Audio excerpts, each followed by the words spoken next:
تبارک و تعالیٰ نے بغیر کسی التجا کے، بغیر کسی دعا کے، بغیر کسی تمنا کے ہمیں اعجاز بخشا نبی کریم صلی اللہ علیہ وسلم کی امت میں پیدا فرما کر، کیونکہ یہ امت دنیا میں آنے کے اعتبار سے تو سب سے لاسٹ میں آئی، سب کے آخر میں آئی، لیکن جنت میں جانے کے اعتبار سے سب سے پہلے یہ امت جنت میں جائے گی، کیونکہ اس امت کو وہ مقام، وہ کام دیا گیا ہے انبیاء علیہ السلام والا کام، کہ ایک دوسرے کو دین کی دعوت دینا، ایک دوسرے کو اللہ کی طرف گامزن کرنا، ایک دوسرے کو راہ خدا پر لگانا، یہ انبیاء علیہ السلام کا کام تھا۔ لیکن میرے آقا جناب رسول اللہ صلی اللہ علیہ وسلم کے صدقے میں، آپ کے طفیل میں انبیاء علیہ السلام والا کام اس امت کے دیا گیا ہے، کیونکہ اس امت کے لیے فرمایا خیرکم کنتم خیر امت، کہ تم بہترین امت ہو۔ بہترین امت کی تعریف میں کیا کہا؟ کہ تم لوگوں کو بھلائی کا حکم دیتی ہو اور برائی سے روکتی ہو۔ بہترین امت کا مقام کس لیے حاصل ہوا؟ کہ تم لوگوں کو برائیوں سے روکتی ہو اور بھلائی کی دعوت دیتی ہو، اس لیے یہ امت سب سے بہترین امت ہے، کیونکہ اس امت کو کار نبوت سونپا گیا ہے۔ لیکن اعجاز و اکرام دنیا کے اندر بھی کب ہوگا؟ جب ہم اپنے طریقے، اپنے زندگی کو نبی کریم صلی اللہ علیہ وسلم کے جانثار صحابہ کے طریقے پر ڈھالیں گے۔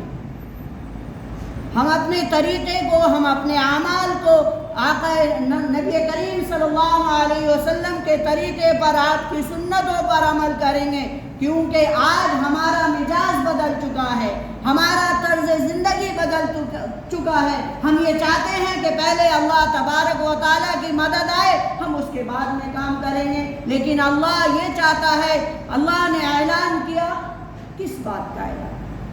کہ پہلے ان تنصروا اللہ ینصرکم، کہ اگر تم اللہ کے دین کی مدد کرو گے تو اس کے بعد میں مدد آئے گی، اللہ تب مدد کرے گا۔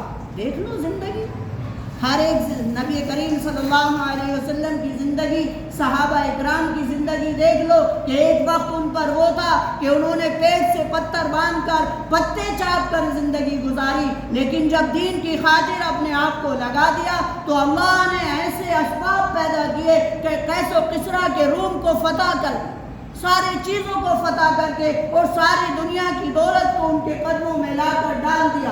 آج ہم یہ چاہتے ہیں کہ پہلے دولت آ جائے اور پھر ہم دین کا کام کریں گے، نہیں، ایسا نہیں ہوگا۔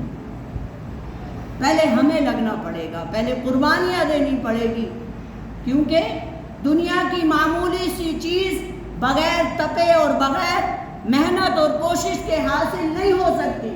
ایک بچہ اگر سائیکل سیکھنا چاہتا ہے تو اسے بھی اس کے لیے اپنے آپ کو لگانا پڑتا ہے، محنت کرنی پڑتی ہے، استاد کو ساتھ میں لینا پڑتا، سارے کام کرنے پڑتے ہیں، تب جا کر اس کو وہ حاصل ہوتی ہے۔ تو یہ دین جو ہمیں باپ دادا سے ملا ہوا ہے، ہم تو سمجھ رہے ہیں کہ باپ دادا، ہمارے باپ دادا مسلمان تھے، ہم بھی مسلمان ہیں، اور ہم کلمہ طیبہ کو پڑھتے ہیں، ہم مانتے ہیں، لیکن اس کے لیے ہم نے اپنے آپ کو کتنا لگایا، یہ دیکھنے کی ضرورت ہے۔